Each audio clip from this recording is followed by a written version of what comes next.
Hi friends, ഞാൻ നിങ്ങളുടെ പാറുവാണ്. ഇന്ന് നമ്മളിവിടെ കുറച്ച് ചക്ക കുഴയാം. അപ്പം നമുക്ക് ചക്ക പുഴുക്ക്, ചക്ക വേവിച്ചത് എങ്ങനെ വേണമെങ്കിലും പറയാം. അപ്പം ഞങ്ങൾ പറയുന്നത് ചക്ക കുഴയൻ എന്നാണ് പറയുന്നത് ഞങ്ങളുടെ നാട്ടിലെ. അതിനുവേണ്ടി ഇപ്പം നാട്ടിൽ നിന്ന് ഹസ്ബൻഡ് നാട്ടിൽ പോയിട്ട് വന്നപ്പം ഒരു ചക്ക കൊണ്ടുവന്നായിരുന്നു. അപ്പോൾ അതിനെ കുറച്ചെടുത്തിട്ട് ചക്ക കുഴയാൻ ഉണ്ടാക്കാമെന്ന് വിചാരിച്ചു.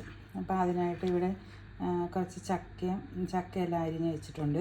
പിന്നെ അതിൻ്റെ കൂടെ നമ്മൾ ചക്കക്കുരുവും കുറച്ച് ചിരണ്ടി ഇങ്ങനെ ഒരു ചക്കക്കുരു എടുത്ത് നടുക്ക് ആയിട്ട് ഇങ്ങനെ കട്ട് ചെയ്തിട്ട് ഇങ്ങനെ. അപ്പോൾ ചക്ക അവിയലുണ്ടാക്കുമ്പോൾ നീളത്തിൽ അത് ഞാൻ ചക്ക അവിയൽ ഉണ്ടാക്കിയിട്ട് ഒരു ദിവസം കാണിക്കാം. ഇതിപ്പം ഇങ്ങനെ എല്ലാം അരിഞ്ഞ് നമ്മളൊരു ഉരുളിയിലേക്ക് ഇട്ട് വെച്ചിട്ടുണ്ട്. ഇനി ഇതിൽ വെള്ളം ഒഴിക്കാം. ഇത് വേവാനും മാത്രമുള്ള വെള്ളം ഒഴിക്കാം.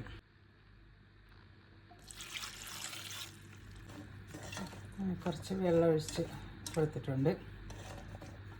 ഇത് മഴയത്തെ ചക്ക അല്ലാത്തത് കൊണ്ട് തന്നെ ഇതിൽ നിന്ന് വെള്ളമൊന്നും ഇറങ്ങി വരാനൊന്നുമില്ല. മറ്റേ മഴയത്തൊക്കെ കിടക്കുന്ന ചക്കയാകുമ്പം കുറച്ച് വെള്ളം അതിൽ നിന്ന് ഊറി വരും. ഇതിപ്പം നമ്മൾ തന്നെ വെള്ളം ഒഴിച്ചാൽ മാത്രമേ പറ്റത്തുള്ളൂ. കുറച്ച് നല്ലോണം വെള്ളം ഒഴിക്കണം. എന്നിട്ട് ഇതിലേക്ക് ഇനി നമുക്ക് കുറച്ച് ഇൻഗ്രീഡിയൻസ് ഇട്ട് കൊടുക്കാം. ആദ്യം കുറച്ച് ഉപ്പിടാം. എന്നിട്ട്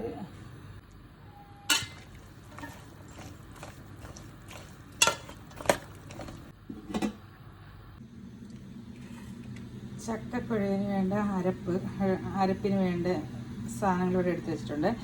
ഒരു അരമുറി തേങ്ങ, ഒരു 6-7 കുരുമുളക്, പിന്നെ 4 അല്ലി വെളുത്തുള്ളി.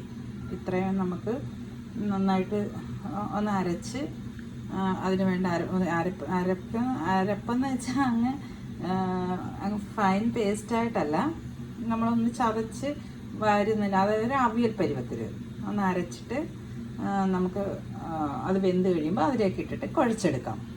പിന്നെ പച്ച വെളിച്ചെണ്ണയും കറിവേപ്പിലയും അതിൻ്റെ മേളിൽ ഇടണം. ഇട്ടിട്ട് വേണം ഇങ്ങനെ നന്നായി കുഴച്ച് എടുക്കുമ്പോൾ നമുക്ക് ചക്കക്കുഴയൻ റെഡി. ഇതിലേക്ക് അരപ്പിട്ട് നന്നായിട്ട് കുഴച്ച് കൊടുത്തിട്ടുണ്ട്. ഇങ്ങനെ ഈ ഒരു പരുവാകണം. എന്നിട്ട് ഇത് മുകളിലേക്ക് നമുക്ക് പച്ച വെളിച്ചെണ്ണ ഒഴിച്ച് കൊടുക്കണം. എന്നിട്ട് ഒന്നും കൂടെ നന്നായിട്ട് കുഴച്ച് കറിവേപ്പില ഇട്ടായിരുന്നു.